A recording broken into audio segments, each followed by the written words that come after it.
Nice. I think that went live pretty quick today. Fellas, how are we doing? Happy Sunday afternoon. I hope your main slate is going well. Lots of chalk hitting. But we're on to the night slate. We have a pretty good showdown, Green Bay and Dallas. Green Bay is 6-point favorites in this matchup. Remember, CeeDee Lamb is out for tonight. We have a couple other injury news. I'll get into those in a moment. But yeah, how are we doing, fellas? Throw your questions in the chat. I'll be here for about 30 minutes. We'll talk through some players. We'll go through some lineup builds, and we'll see what we can find out here. So, as I mentioned, Packers are 6-point favorites. Green Bay, looking at a 46-point total.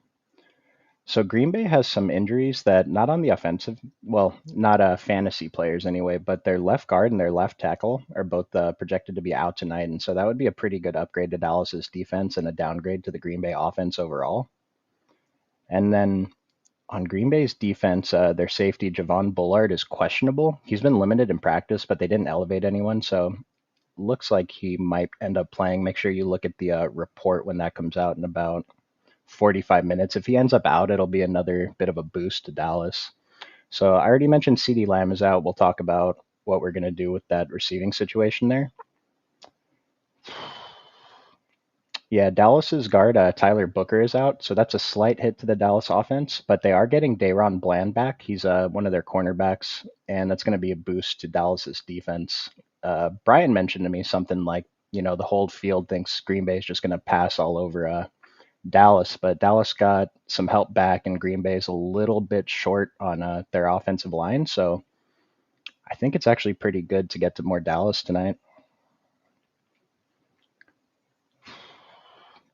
Yeah, the field is leaning pretty heavily towards Packers heavy builds. Green Bay 4-2 is going to be the most popular with a Green Bay player at captain. And then Green Bay 3-3 with a Green Bay captain is actually projected to be very popular as well. Green Bay 5-1 was showing up more on FanDuel, I think, than even Dallas 3-3. So basically, what I'm trying to get at is any build that you do that's more Dallas heavy is going to look good tonight, even if it's just playing a Dallas captain with a 3-3 build. I think the field is getting a little bit optimistic on Green Bay tonight. And, for the reasons that I mentioned, it makes a lot of sense to get to Dallas. And then when you look at their ownerships, we're getting a pretty good ownership discount on a lot of these guys. A lot of people are going to be trying to figure out which Green Bay wide receiver they want to go for. Here, we're making it pretty easy. The top player on the model today by quite a bit is actually Tucker Kraft over on DraftKings. It's projected for 7% captain ownership, 25% in the flex, which sounds great. We don't mind getting over those numbers in all formats. And then over on FanDuel, he's projected for 3% in the MVP and 28% in the flex. So we like Tucker Kraft in the flex over on FanDuel as well. Yeah, I see Eli, a question in the chat. I did not mention Jake Ferguson yet, but you think it's going to be a Jake Ferguson game tonight? Too much emotion with Parsons coming back to town. Yeah, it's like there was so much going on. I forgot to mention that Micah Parsons coming back to Dallas is a pretty big deal. I'm not really adjusting anything for it. I don't know how you could. Maybe slight boost to Green Bay defense, but I don't know. The way I was thinking about it was, has there ever been a time where someone wanted to get their hands on a quarterback more than Micah Parsons tonight? Like he is going to try harder than he's ever tried to sack Dak Prescott. So we don't mind that. You think Dallas wins 28-24? It's not a bad prediction. Yeah, especially, we're going to be going for Dallas on this stream. So if you don't like it, then I don't know, don't do it. Do the opposite of what I'm saying. But I really think it's a good spot with the ownership. I mean, Jake Ferguson is actually the third highest player on DraftKings. The order is Tucker Kraft, Javonte Williams, Jake Ferguson. And he's also coming in at pretty low ownership. He is getting 9% in the captain, but 31% in the flex seems great. Over on FanDuel, 3% MVP with 32% in the flex. So we're going to be very interested in both tight ends tonight. I mentioned Javonte Williams is coming in at number 2 over on DraftKings, and I was a little surprised to see him that high. So far through 3 weeks, Green Bay has one of the best run defenses in the NFL. I believe they're third in total rushing yards given up. But it's a kind of a small sample. Like we have a pretty good idea that their defense is going to be very strong this year, but the model knows how strong Green Bay's defense is, and it's still telling us that we can get to Javonte. So I like that. And my thing with Javante is he kind of fits into any game script. If Dallas is winning, he could get a few more carries. If Dallas is behind, he's involved in the passing game. And he's a very clear running back one there. He is a workhorse in Dallas. So I like Javante Williams a lot tonight too. Is Green Bay better against the run or the pass? I mean, they're elite at both.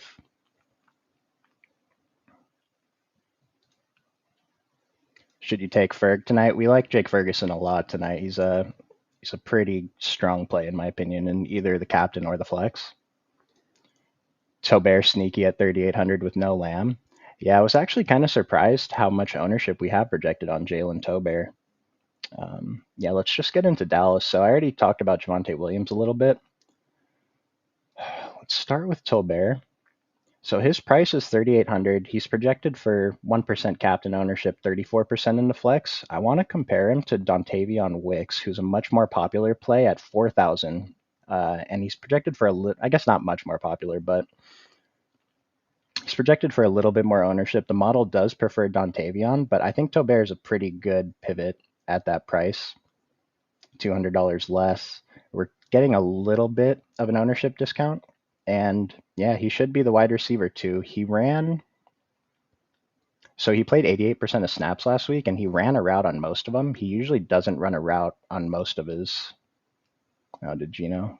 He usually doesn't run a route on most of his snaps, but last week he did after CeeDee Lamb left the game. So I like him to be on the field a lot. And then I want to talk about Cavante Turpin as well. The model has them essentially the same. Cavante is projected for slightly more ownership over on DraftKings, and he's a little bit more expensive. Cavante Turpin has gotten carries in every game so far, and so he has a little bit of added value that he will have, or we would think that he'd have a play or two drawn up for him. But the model has them very similar, and so that's going to be a pretty tough coin flip to get right there, I think, between Tobert and Turpin. I'll mention that Tobert did draw 6 targets last week, so we like that. Yeah, big question, Turpin or Tobert. I kind of lean towards Tobert just because he's going to be on the field more often. But Turpin, has merit for the reasons I just said too. If he gets a couple drawn up carries and if he can end up with one of them in the end zone, it's going to look pretty good. But they're both owned enough that, yeah, if one of them has a really good game, you're going to have them. But if they both end up failing and maybe all the receiving work goes to George Pickens and Jake Ferguson, then you're looking pretty good if you don't have either of them in your lineup. But we still want to play both of them, I think, a good amount. And then let's talk about the top target here, George Pickens. So he's already seen 9 targets 2 weeks in a row. Now, it's a little different when CeeDee Lamb is not on the field, taking away attention from him, because tonight George Pickens should get most of the attention. But George Pickens' targets are pretty valuable. The way I looked at him when he was on Pittsburgh was he's not going to get targeted that often, but the times that he does catch the football, it's probably going to be a pretty good fantasy score, for one catch, 50-yard touchdown, or just a 40-yard catch, whatever. So for tonight, I'm pretty interested in George Pickens. His ownership is 22% in the flex on DraftKings, 6% at captain. I would be surprised if he actually came in that low, but that's a spot that stands out to me. I'm sure it stands out to a lot of people. So I would expect it to be slightly higher than that, but we're still going to be getting a discount on him. And his ceiling at the wide receiver position is the highest of anybody else on this slate. So his salary is a little bit tough, but I think it's a player that we want to get over the field on, George Pickens. And then I already talked about Jake Ferguson. He looks awesome in the model. I think those are the top 2 guys that we want to try to prioritize from the Dallas passing game. But their salaries are much different from Tobert and Turpin, who help us out a lot with actually building out the rest of our lineup. And on that note, I think Dak looks pretty good tonight too. He's projected for 11% captain ownership on DraftKings, 46% in the flex, projected for 16% MVP on FanDuel. So that's not too bad. We can still get to Dak. We could run a double stack. We could even run a triple stack. Maybe one of those triples is Javante Williams or Miles Sanders. So there's a lot of options that we can do with leaning on Dallas a little bit. And then my favorite play of the entire night, Brandon Aubrey. at the kicker position. So the model is not that high on Brandon Aubrey. I will mention that, but we have him projected for 17% ownership in the flex, 1% captain, and I am getting to Brandon Aubrey captain tonight. I don't think I've ever said that it's okay to play a kicker at captain, but tonight, if there ever was a slate, I think this is the one. He has the highest ceiling at the kicker position. Like his price is in a spot that just it's really useful. It's a little bit more expensive than like Dontavion Wicks, Tobert, Turpin, but it's a really useful price point and it helps us build out lineups. So really like a Brandon Aubrey as a GPP play tonight.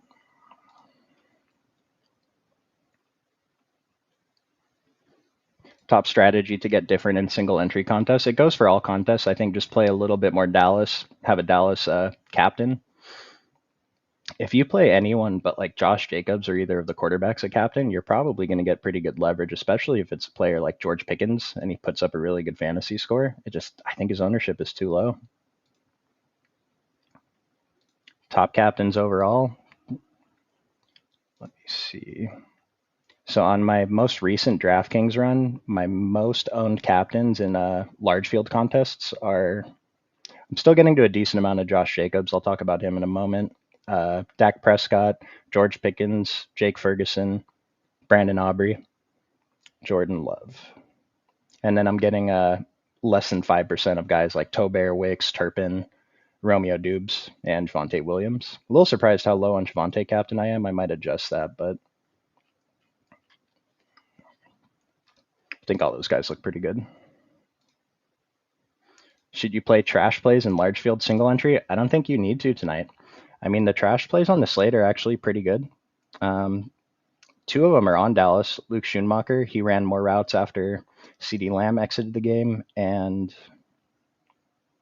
there was one more. Brevin Spanford, the other tight end on Dallas. I don't think they're necessary except in the largest contest, though.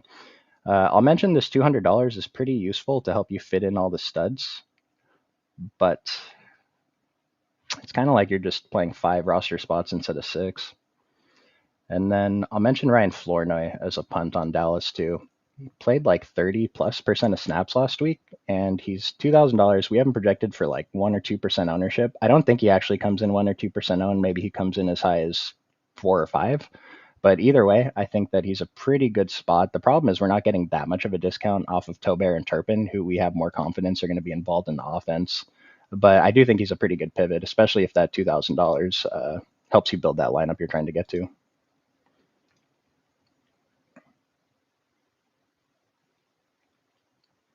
Turpin also on return duty, the Turpin and Cowboys DST combo. Yeah, I think Cowboys DST is a little bit under-owned today as well. We're looking at 5% in the flex on DraftKings, 3% on FanDuel. Like, I'm not saying to go way over that, but I definitely think that we want to get over those numbers. It's too low. I mean, you could have 10% in the flex and your 20 max set on DraftKings. That's 2 lineups and you're double the field. And so I do like Dallas Cowboys tonight, or the Dallas defense. I'm reading it off the model, sorry. But the Dallas defense looks pretty good tonight. Are there tons of Aubrey at captain? He's probably going to be 1% on a captain, maybe 2. But I think it works. And if you're playing small field, I think it's pretty good in small field too, because I think we have reasonable confidence that he's going to put up a decent score, more so than anyone else below here. Like Wicks is a decent captain option. He's going to be slightly more popular than the other guys, but like these cheap guys here, Turpin, Wicks, Tobert, even McManus, Packers D, they all help us build a lineup if we put them at captain. But like Brandon Aubrey can outscore all of them, and I don't know that his median score is higher than all of them, but it might be. It might be better than all of them, and we're getting him at lower ownership than all of them, so I don't mind it. Pickens over Javonte if I had to pick one on DK. It would depend what the rest of my lineup looked like, but I think the field's ownership is more incorrect on Pickens than it is on Javonte. Hey, Kevin, I don't know if you asked this before I mentioned Flournoy, but I do think he plays enough snaps to get some exposure to tonight, yeah. You took down 5th in a GPP with Myers as captain on Thursday. Yeah, that's a pretty good one. That was a weird slate, right?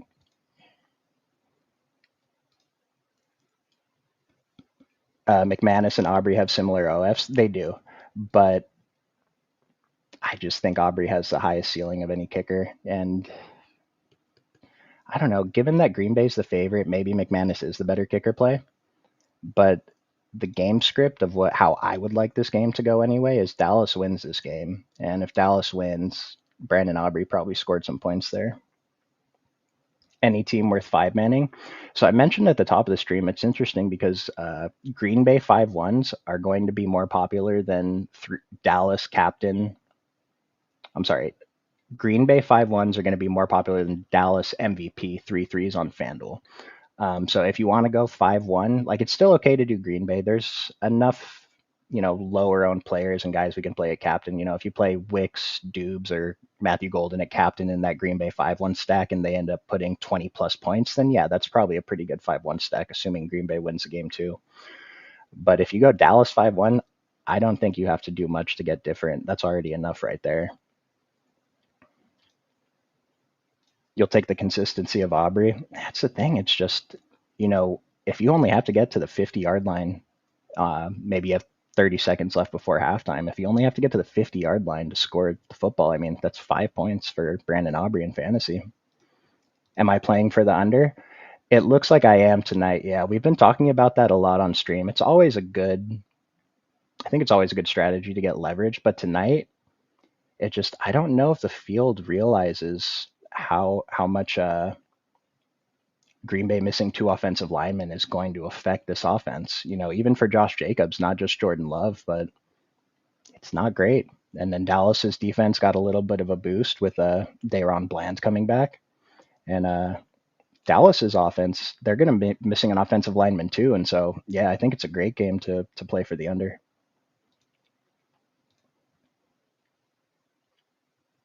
What's Aubrey's ownership? We have him projected for 1% in the captain on both sites and about 17, 18% in the flex. 21% in the flex over on FanDuel, 17% on DraftKings. So it's pretty low. Again, another player, I wouldn't be surprised if his ownership came in a couple percent higher than that, but I'm still going to be well over the field. He's my highest exposed player in the flex on DraftKings anyway.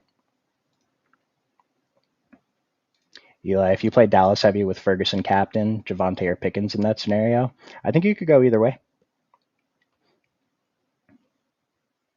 Yeah, I don't think that I have any kind of a hard lean on that. So let's see if I remember to actually click on the players while we talk about Green Bay. So Josh Jacobs is going to look pretty good tonight. These fantasy scores aren't that great, but he has something like 15 red zone carries this season, which resulted in 2 touchdowns. But he gets all of the red zone work for the running backs here. So Josh Jacobs, the opportunities there. Even last week when they had a weird game against Cleveland, like he was not effective on the ground, but he randomly drew 9 targets. I mean, you can see he had 0 and 1 targets the games before, so that's not something that we're going to depend on. But knowing that, let's say that game script goes the way we want it to, and Dallas takes that early lead, Josh Jacobs could be involved in the passing game, which would, bring some pretty good value. Now, I'll mention he's projected to have the highest ownership at captain and MVP on both sites. Make sure that's still true. Okay, that's not true. Over on FanDuel, he's projected for 27% MVP ownership, while Jordan Love is projected for 29% ownership. I talked a couple weeks ago on stream about just fading Patrick Mahomes captain that night he was super owned. Now, this isn't quite like that, and I don't know, Brian, if you're in the chat, tell me if this is bad, but I think we can fade Jordan Love and Josh Jacobs at MVP on FanDuel. That gets rid of half of the field if neither of them are the optimal captain. And if we're going for that Dallas lean anyway, then I kind of like it. It gets us more ownership to everybody. Dak's projected for 16% in the MVP, which sounds great for a quarterback that we have confidence is actually good, at the NFL level.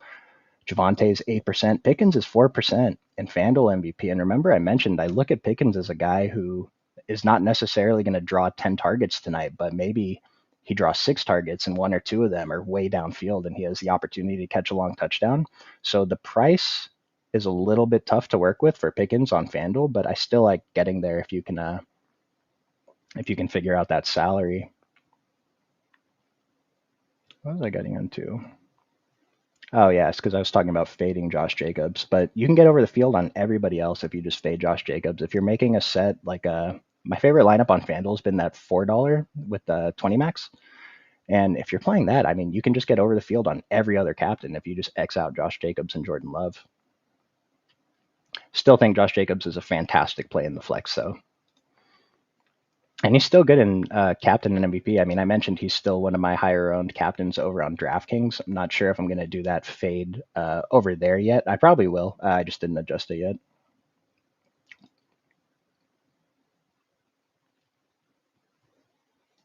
5-1 is different enough to where you don't need to worry about ownership. Yeah, Courtney, if you're playing a small field contest like you should be, then I don't think you have to do anything else. If you, especially if it's a Dallas 5-1, then you're good. If it's Green Bay 5-1, that's actually going to be decently popular, but it's still probably enough that you're good. Correlate your lineups with a game script, not just individual lineups. I appreciate it, Brian. Thank you. So if you believe the Green Bay O-line injuries are underrepresented, go heavy on it. I like it. Would I play double kicker tonight? I think that I'm playing for the under. So yeah, I'm going to have some double kicker lineups. I'm going to go through and make sure that it's not, dominating all of my lineups like it might if I make the adjustments that I'm going to, but I think it's okay, especially if you're playing like smaller field stuff like in satellites on FanDuel. I think double kicker is pretty good. Who do I trust more tonight, Tucker Kraft or Romeo Dubes? So Tucker Kraft is the top play on our model by quite a bit. It's higher than Dak, Javonte, Pickens, uh, Jordan Love over on DraftKings. So Tucker Kraft, and we're getting him at such a discount that I think he's going to look pretty good. But Dubes looks good too. I think the field is going to be focused on Wicks because of that owner, or not the ownership, because of the salary difference. But Dubes is on the field the whole game. Wicks isn't necessarily going to be on the field as much. He still has the opportunity. But to answer your question, I think Tucker Kraft is who we want to go for tonight. Jacob seems to be the only pass catcher out of the backfield if Green Bay trails. I'm happy you mentioned that. They do have two other running backs. So Chris Brooks has one carry this season, but he's earned 5 targets, so it seems like he's going to be the passing down back. He has some value. He's 2,800. He's going to come in a couple percent owned. I think we can mix him in. 2,800. I'd like to get him a little bit cheaper, but it's okay. And Emmanuel Wilson at 2,400. So he hasn't drawn a target, but he's gotten 7 carries on the ground. He got 6 last week. Not sure why exactly that happened in that game, but he's 2,400. Model isn't too high on either of them, but it does prefer Wilson slightly.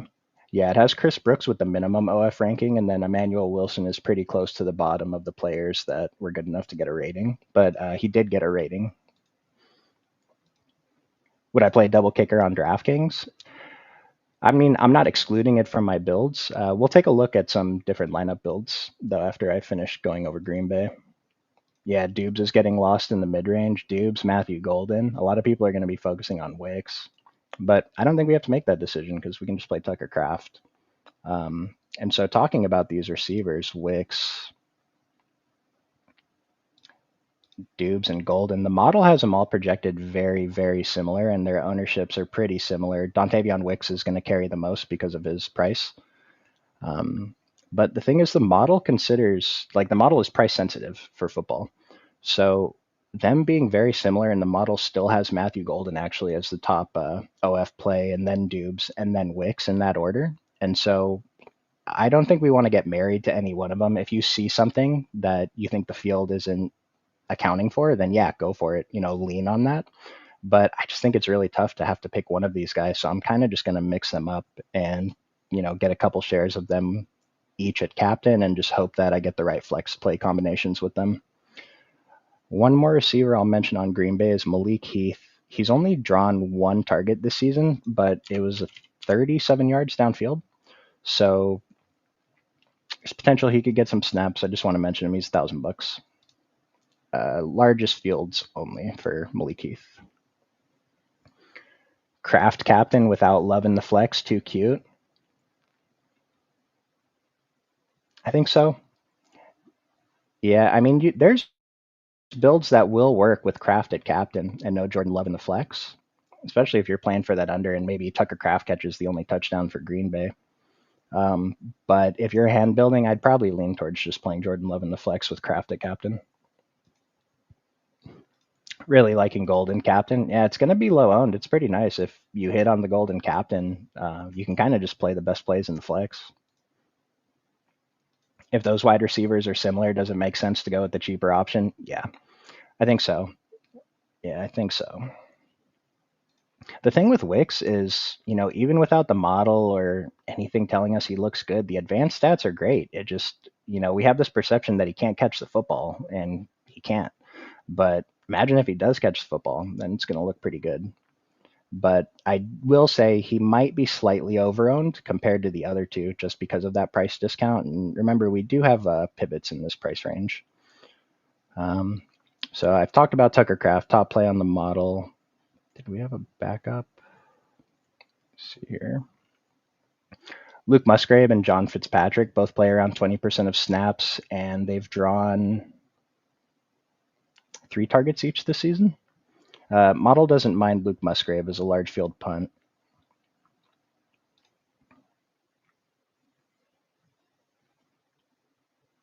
Let's see.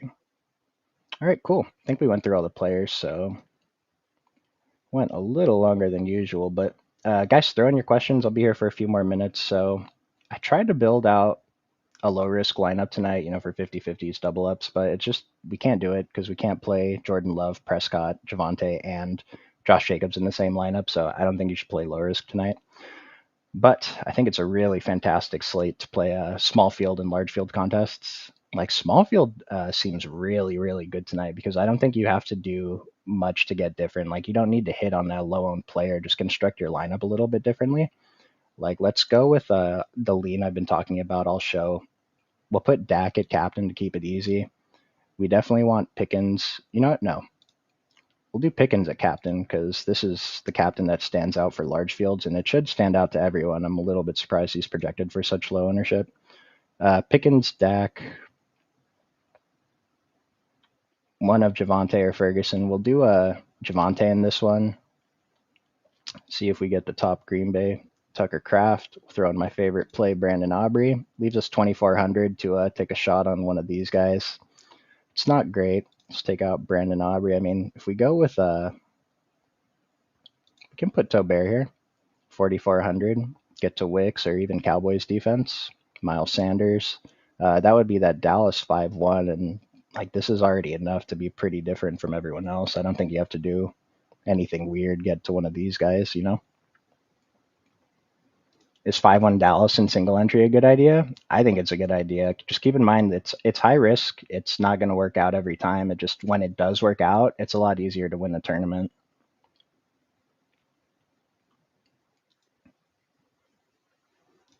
Eli, ask as many questions as you want, dude. I appreciate you asking all the questions. It helps me move the show along. Dallas heavy build. Is it okay to use most of the salary? Absolutely. Yep. Yep. I think if you're playing anyone but the top owned captains, like feel free to use all the salary tonight. The ownership's pretty spread around. I mean, there's a lot of mid range plays that people are going to try to make a thing tonight. I don't want to have too much bias, so let's look at a Green Bay favorite build, kind of like what the field might try to build. Well, the field's not going to build with Tucker Craft at captain, but he is our top model play, so we'll go ahead and play him. We'll put Jordan Love in the flex. Let's go ahead and run it back with Javonte and Jake Ferguson. We're not going to be able to fit Dak in here, but we can get in Dontavion Wicks, probably going to be one of the more popular flex, and yep, 5,600 gets you to Brandon Aubrey or the Packers defense.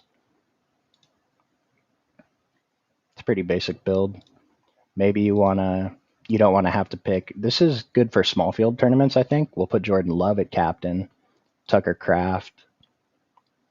We could even go a triple. Romeo Dubes.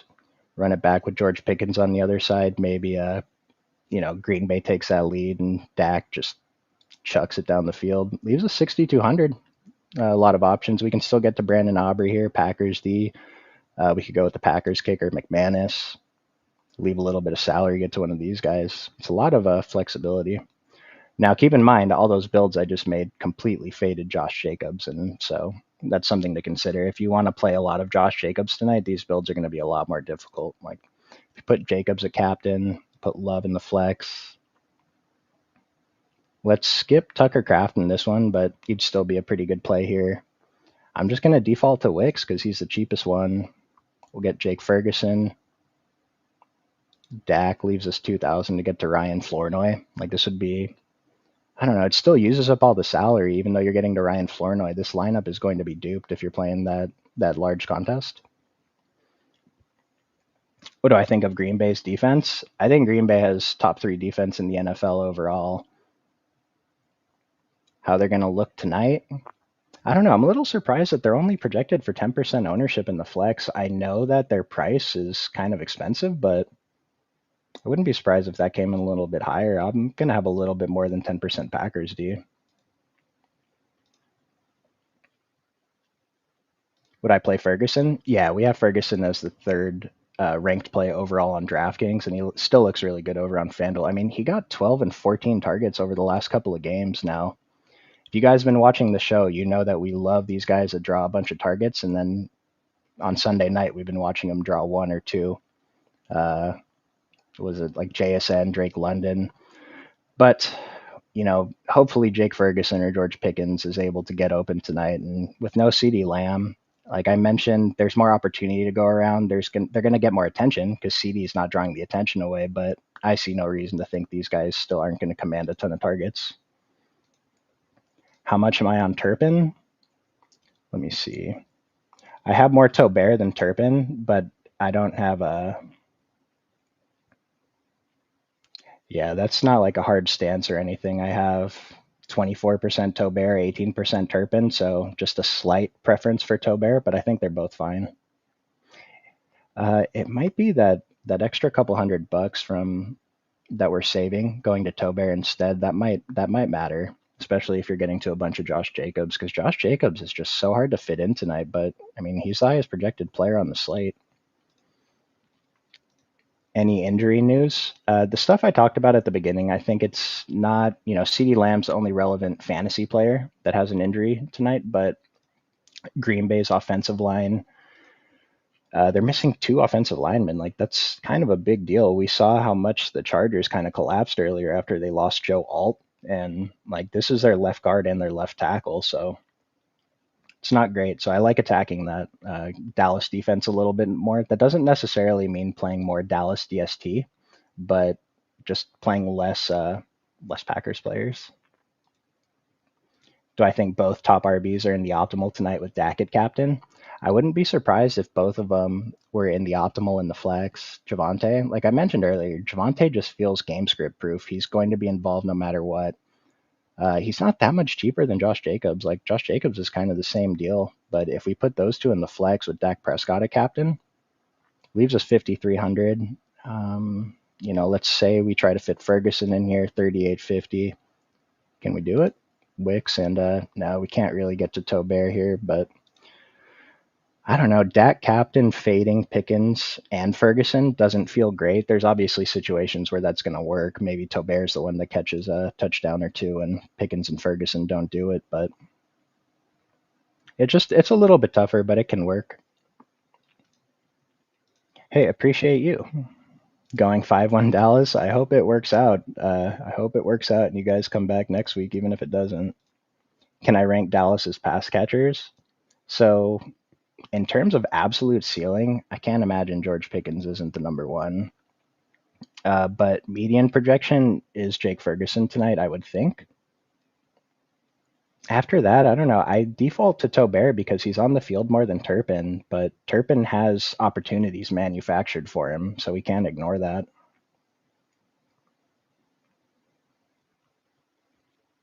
I don't know. Pickens, Ferguson, and Javonte are going to be the priorities, and then yeah, if you need Turpin or Tobert for the salary, just hope they do enough. Or if the game goes under, maybe their 6, 7, 8 fantasy points is enough. Pairing Tobert and Turpin, that's an idea. Let's do not CeeDee Lamb. Do Dak Prescott captain. Let's do Ferguson, not Pickens in this one. Do Tobert and Turpin. Leaves us 10,000. Jordan Love and Tucker Kraft. I don't know if I like that though. Let's see, Josh Jacobs. It's just, what's the scenarios where both of these guys are in the winning lineup, Just like, obviously they both catch a touchdown, but it's a lot easier to just, say, hey, Turpin catches the touchdown and so does Wicks. Or Wicks catches 6 passes for 70 yards or something and gets there anyway. Leaves us 8,300. Still kind of a weird salary range, but you can move something around in here. Is there anything else? Anything else? I think that's going to do it, fellas. Yeah, so we like Dallas tonight. Like, don't go all 100% or do. Green Bay's still there. It seems like a spot that the field is not considering enough. Like, projections are going to push the field in a certain way, and I think we can just take advantage of the field by playing more Dallas. Like on DraftKings, Tucker Kraft stands alone at the top, but the next 4 players are all on Dallas: Javonte, Jake Ferguson, Dak Prescott, George Pickens. And then even Matthew Golden is above Josh Jacobs tonight. Yeah, like the salary is a lot different, but I don't know. It's just something to think about. So appreciate you guys tuning in, though. I think Brian will have a video out for the 2-gamer tomorrow. We got a pretty cool Monday night slate. So good luck tonight, and we'll see you guys next week.